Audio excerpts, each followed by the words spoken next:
trade and regional security. This will be the 13th head of state visit of President Trump's term already.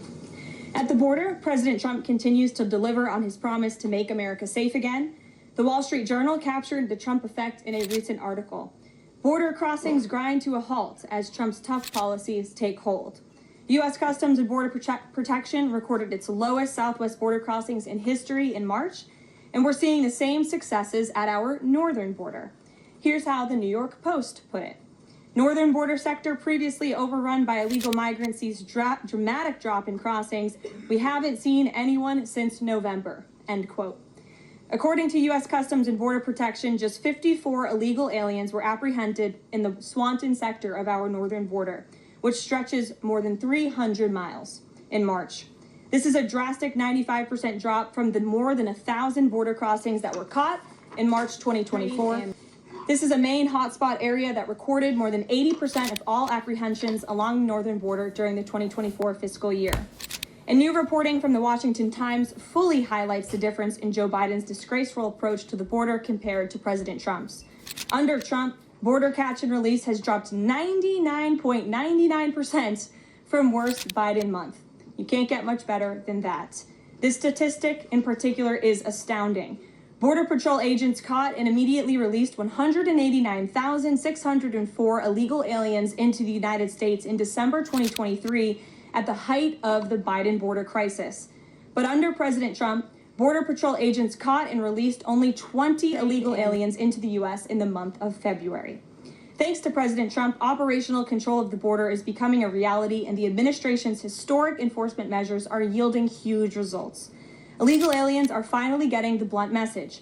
If you cross the border illegally, you will be swiftly deported and never return to the United States of America.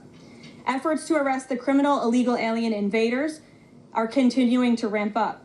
ICE Chicago arrested a Mexican national convicted of predatory sexual assault of a child in Cook County, Illinois.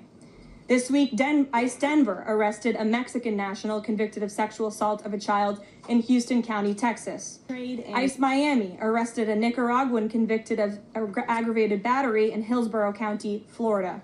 ICE Houston arrested a Salvadorian national convicted of attempted sexual assault of a child in Escape in Dallas County, Texas. And ICE Chicago arrested a Mexican national convicted of aggravated sexual abuse of a minor in Illinois. Despite the Democrats' insane objections, President Trump will continue to embolden law enforcement officers to arrest dangerous illegal alien criminals and keep our communities safe. And also, thanks to President Trump's America First, it just ends up getting transferred to others. So why should Americans who didn't go to college or went to college and responsibly paid back their loans pay for the student loans of other Americans? The Trump administration will never force taxpayers to pay student loan debts that don't belong to them. Student loan borrowers need clarity, and we're finally giving it to them. Borrowers will now be clearly expected to repay their loans, and those who default on their loan obligations will face involuntary collections. The government can and will collect defaulted federal student loan debt by withholding money from borrowers, tax refunds, federal pensions, and even their wages. America is $36 trillion in debt. We must get our fiscal house in order and restore common sense to our country. If you take out a loan, you have to pay it back. It's very simple. President Trump will not kick the can down the road anymore. Before we open it up to questions today, I want to commend our pool photographer who is in the room with us today. ABC News photojournalist Melissa Young is retiring after 44 incredible years on the job, covering here at the White House. Melissa, congratulations. You have the largest round of applause I've ever heard in this room. So there's something we can all agree on, and you've had an incredible career here covering the White House. So congratulations to you, and we hope you enjoy retirement. I'm sure you will. And everybody else in the room will be very jealous of you as you're enjoying your rest. All right, let's get to it. We have an individual in our new media seat today. His name is Tim Pool. He's a political commentator and a media entrepreneur with millions of followers, a very big platform. Currently hosts Timcast IRL, a daily news and discussions show, and The Culture War, a weekly podcast exploring cultural and political issues. His programs feature in-depth conversations on topics such as free speech, censorship, identity politics, and societal change, often engaging with a diverse range of guests. He's in Washington today because we are also hosting a local media row across the street in the Eisenhower building, which is a testament to our commitment to bring new voices into the White House to cover the president and this administration. So Tim, why don't you kick us off today? Yes, many of the news organizations that are represented in this room have marched in lockstep on false narratives, such as the Very Fine People hoax, the Covington smear, and now what is being called the Maryland Man hoax, where an MS-13 gang member adjudicated by 2 different judges, I believe, is just simply being referred to as a Maryland Man over and over again. Now, in an effort from the White House to expand access to new companies, you've created this new media seat.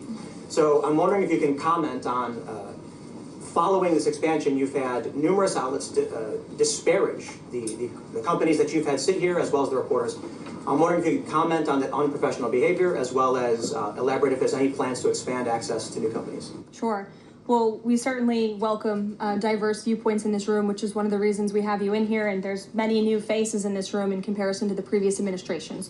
We want to welcome all viewpoints into this room. We welcome unbiased journalists who really care about the truth and the facts and the accuracy, and you rightfully pointed out the Maryland Man story, which I, from this podium, when The Atlantic published it, on that very first day, I came to this podium and said, this is wrong. The press in this room have this story wrong, and we have seen more and more evidence come to the table that we have had all along. We were always right. The president was always on the right side of this issue to deport this illegal criminal from our community. And it is despicable to see the media continue to refer to this individual as someone who is just a peaceful man living his life in Maryland. This was and always has been an illegal criminal, an MS-13 gang member, and a designated foreign terrorist. And the administration maintains our position to deport these individuals from our community. So thank you for being here, Tim. It's great to see you. Thank you. Dasha, why don't you kick us off? Thank you, Karoline. You're welcome. I really appreciate it. I have 2 questions, one on the Pentagon and another on the economy. You said on Fox News that the entire Pentagon is working against Secretary Hegseth, but the people who were fired were Hegseth's own guys. So how do you square that, and what do you say to concerns that that's bad management? They were Pentagon employees who leaked against their boss to news agencies in this room. And it's been clear since day one from this administration that we are not going to tolerate individuals who leak to the mainstream media, particularly when it comes to sensitive information. And the Secretary of Defense is doing a tremendous job, and he is bringing monumental change to the Pentagon. And there's a lot of people in this city who reject monumental change, and I think, frankly, that's why we've seen a smear campaign against the Secretary of Defense since the moment that President Trump announced his nomination before the United States Senate. Let me reiterate, the president stands strongly behind Secretary Hegseth and the change that he is bringing to the Pentagon, and the results that he's achieved thus far speak for themselves. Is there an FBI investigation into the leaks? The secretary said that these people would be prosecuted. So is the FBI investigating? You have to ask the FBI, you have to ask the Department of Justice on what they plan to do, but certainly we take leaks with the utmost seriously across this administration. You've seen people fired from the Department of Homeland Security. The president has made it clear it's an unacceptable behavior. And on the economy, Karoline, Peter Navarro said that it's perfectly possible to do 90 deals in 90 days. We haven't seen one just yet. How soon might we see a deal, and what evidence can you share that progress is being made in these trade negotiations? Sure. Well, I spoke to our entire trade team this morning. There is a lot of progress being made. We now have 18 proposals on paper that have been brought to the trade team. Again, these are proposals on paper that countries have proposed to the Trump administration and to our government. You have Secretary Bessent, Secretary Lutnick, Ambassador Greer, NEC Director Hassett, and Peter Navarro, the entire trade team, meeting with 34 countries this week alone. We are moving at Trump speed to ensure these deals are made on behalf of the American worker and the American people. And just yesterday, it seemed to get a little bit lost in the news, and I think it's a disservice to the American public that it did. The vice president announced terms of reference for a trade deal with India. That is a big deal.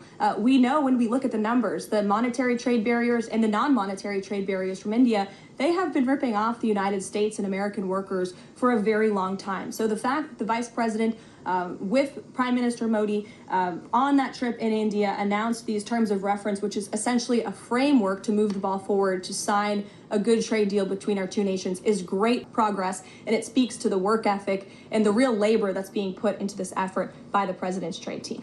Sure. Go ahead.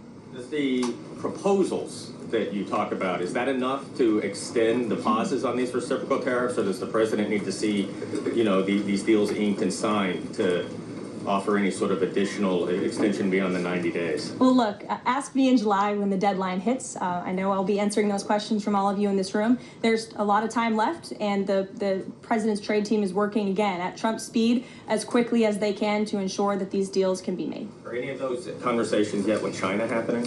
I actually do have something to share on that. I asked the president about this before coming out here, and he wanted me to share with all of you that we're doing very well in respect to a potential trade deal with China. As I mentioned, there have now been 18 proposals in more than 100 countries around the world who are wanting to make a deal with the United States of America, and the president and the administration are setting the stage for a deal with China. So we feel everyone involved wants to see a trade deal happen, and the ball is moving in the right direction.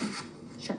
Setting the stage for a deal with China, what does that mean? Has the president spoken directly with Xi yet? I don't have anything to read out on a direct talk between the president and President Xi, but we will continue to keep you updated. And Secretary Bessent reportedly today told investors that this trade standoff with China he expects will be de-escalating soon because, as he described it, reportedly the situation is unsustainable. Is the president considering taking steps to de-escalate the situation with China? Again, I just read you words directly from the President of the United States. Those are moments ago. That's where his head is at right now. Sure. I have two questions, one on immigration and one on China. First on immigration.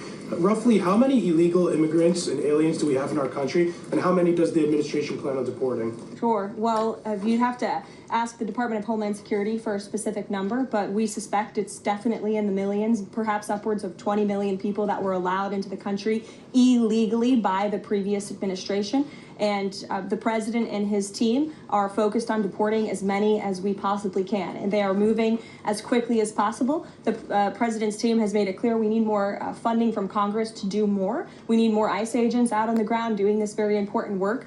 And we also need rogue district court judges to stop acting as judicial activists, trying to block the administration from deporting illegal criminals from our nation's interior. The American public elected the president to do this, and he's following through with that promise. And we have over 250,000 Chinese nationals in our country right now on student visas. Does the administration believe there's any national security concern when it comes to those over 250,000 Chinese nationals in our country? Well, as you know, when it comes to foreign visas, the Secretary of State has the right to revoke visas of those who we feel are acting in a adversarial way to our foreign policy interests here in the United States.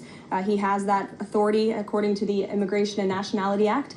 So I would defer you to the State Department for any individual case, but they are looking at individuals who are given the privilege of being on a visa in our country. And if they are acting, again, adversarial to our foreign policy interests, their visa can be revoked, and they should be aware of that. Sure. Go ahead. Yes. I'm calling on you. Thank you, Caroline. You're welcome. Over the last few weeks, several countries have warned their citizens about travel to the U.S., and the Department of Commerce's own stats know that from a lot of countries, the number of visitors is falling.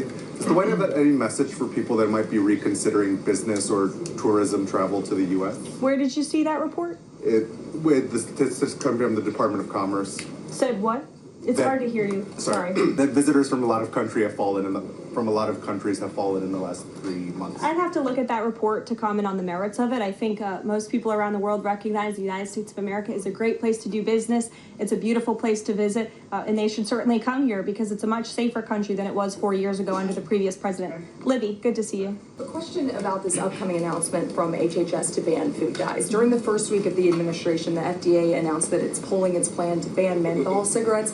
So two questions for you. How do you square a ban on menthol cigarettes being pulled and then announcing this ban on food dyes? And then how does the president feel about this upcoming ban that RFK is going to announce? Sure. Well, look, the Secretary of Health and Human Services, the president nominated him because he trusts him to make this country healthy again. It's not just a slogan. It really is a movement that has broken ground across the country. There's millions of people who believe in RFK Jr., Secretary Kennedy, and what he's doing. I don't want to get ahead of HHS with this historic announcement later and the details of it, but obviously the Secretary feels that he has reason and evidence to announce the ban on artificial dyes later, and I'll let him speak to that this afternoon. Phil. The president started the process of reclassifying more than 50,000 federal employees as Schedule F. We've already seen him march through a number of government agencies. I'm curious, should we expect mass firings, or is this a case-by-case approach, a scalpel or a sledgehammer? Well, look, as you saw on Friday, the president put out a statement about it. The Office of Personnel Management reclassified workers. They're now called scheduled policy/career. And all the president is trying to do is ensure that federal workers are being held accountable for corrupt behavior. If they are engaging in corruption as a government worker, they should. The president subscribes to this. He still believe in the independence of the Federal Reserve. Well, look, I think the president has made his position on the Fed and on Powell quite clear.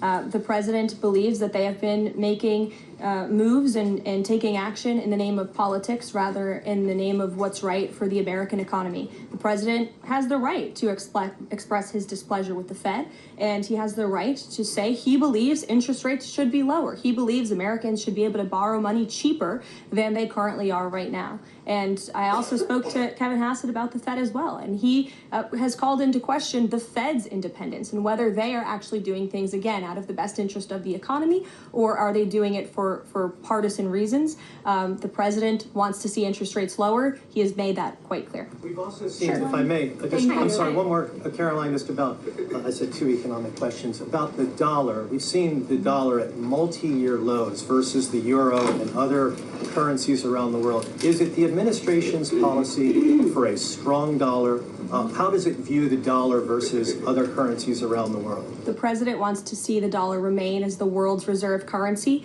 for our long-term fiscal stability and our economic growth. He's been quite clear about that. Sure. And then to the woman behind you, who I haven't seen before, welcome. Go ahead, Mary. Earth Day and then the Supreme Court, if that's okay. That's right. It's Earth Day. Yes. Happy Earth Day, everyone. I saw the president truthing about the garbage pileup from China in the Pacific, and then I believe Lee Zeldin is headed to San Diego to investigate the pile of sewage from Mexico. Can you speak to what the White House has planned for Earth Day and anything in that arena? Sure.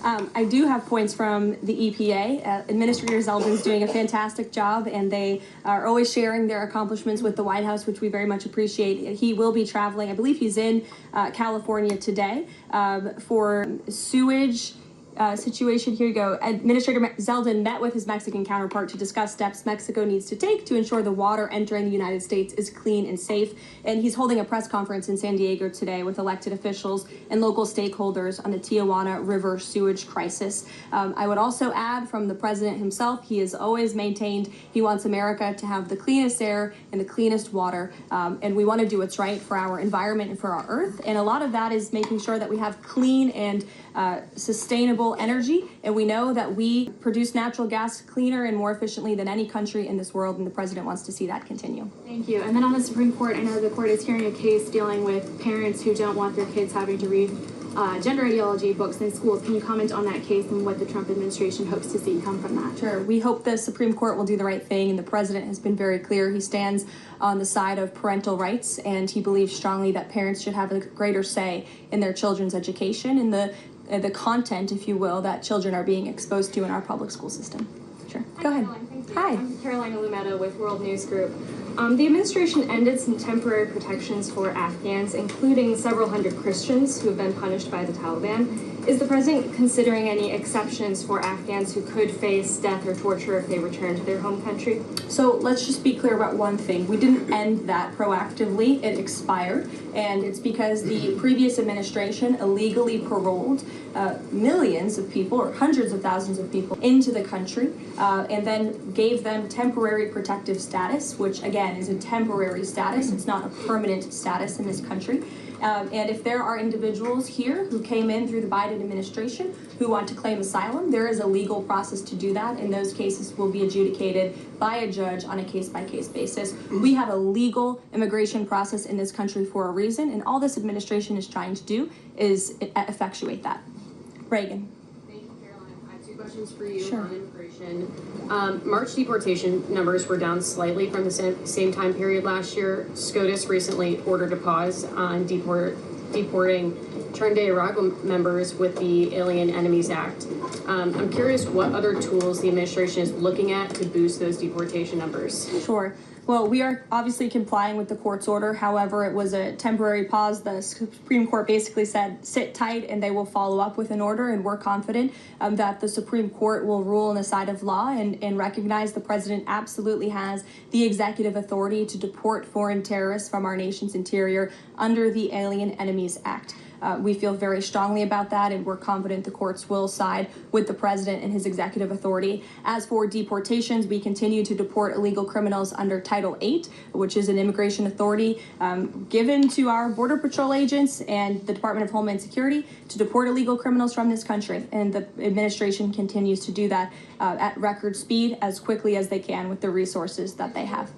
They recently dropped charges against the MS-13 leader caught in Woodbridge, Virginia, with the idea that this will expedite the deportation process. Does the administration plan to drop charges against other criminal illegals to speed along the deportation process? You'd have to ask the Department of Justice. Obviously, that's within their purview, and I can't speak for them. However, it is our goal to deport as many illegal criminals and aliens from our country as we possibly can, as quickly as we can. Jackie. Thank you, Caroline. We've heard so much about this Saudi trip planning, and the president's mentioned it himself before, but I don't think we've ever heard on the record what he hopes to achieve in Saudi Arabia and what the purpose of the trip is. Sure. Well, the president looks forward to this. It was supposed to be his first foreign visit, but of course now he is going to Rome this weekend to honor the Pope and attend the funeral. The president looks to strengthen the ties between the United States and these countries in which he will be visiting. He'll be having many bilateral meetings and talks, and we look forward to the trip and hope to see many of you there. And the meetings in London this week, do they have any nexus with the plans in Saudi Arabia? I can't speak to that. However, I do have an update on meetings when it comes to the Russia-Ukraine war. I was just in the Oval Office with the President, Steve Witkoff, and they wanted everybody to know that the negotiations continue. We feel, again, we're hopefully moving in the right direction, and the special envoy, Steve Witkoff, will be heading to Russia again later this week to continue talks with Vladimir Putin. Is that why Rubio is not heading to London? Is he accompanying Witkoff to Moscow? I can't speak for the Secretary of State's travel schedule. I'd defer you to the Department of State. And more broadly, just about the peace agreement, the talks that are ongoing. Secretary Rubio had said that if things don't go the right way, that the U.S. might need to take a step back. What does stepping back look like? Is that a step back from brokering peace, or would that imply a broader withdrawal from U.S. support for Ukraine and the war? Look, I think it would be unwise for me to broadcast that from this podium. Ultimately, that's a decision for the president to make, but he's made it very clear he wants to see peace, he wants to see this war end, and he wants to stop the killing on both sides of this war, and he's been very clear about that for quite some time, and he has grown frustrated with both sides of this war, and he's made that very known. Caroline, Brian. Thank you, Caroline. Last week, the president talked about nonprofit groups, specifically taking on Crew, and he hinted that there could be further actions taken against nonprofits. Does the White House have any plans for any sort of actions against NGOs, nonprofits, or other similar groups? Is any of that coming up? Is that being worked on at this time? I'll have to check in with our policy team and get back to you. Sure. Thank you, Caroline. Travis Gilmore with the Epoch Times. Are some colleges using taxpayer funds to further political agendas? And what is the administration's response to Harvard's lawsuit? Sure.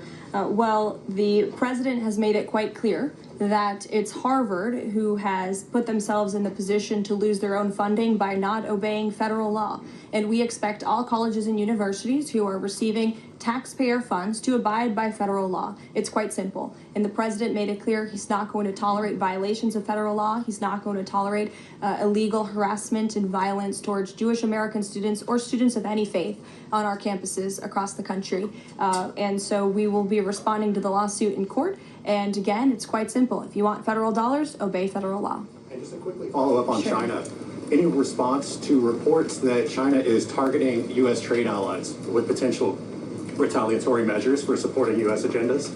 I think the numbers and the sheer number of countries that have reached out to the United States and reached out to this administration to cut good trade deals speak for themselves. The entire world knows that they need the United States of America and they want to do business here. And so we'll stay focused on cutting good trade deals on behalf of the American worker. Stephanie. Thank you, Caroline. Can you give us any additional details from the president's call with Netanyahu today? I did speak to the president about it. It was a good call. They spoke particularly about Iran and the negotiations that are underway with Iran and the United States. And the president has made it very clear repeatedly, but I'll reiterate, there is no daylight between the United States of America and the state of Israel. He stands strongly behind our ally. He's made it quite clear when it comes to Iran that we want to see a deal, and Iran has a choice to make But the president has also made it very clear, and he reiterated that in his call with Prime Minister Netanyahu today about the need for Iran to never obtain a nuclear weapon.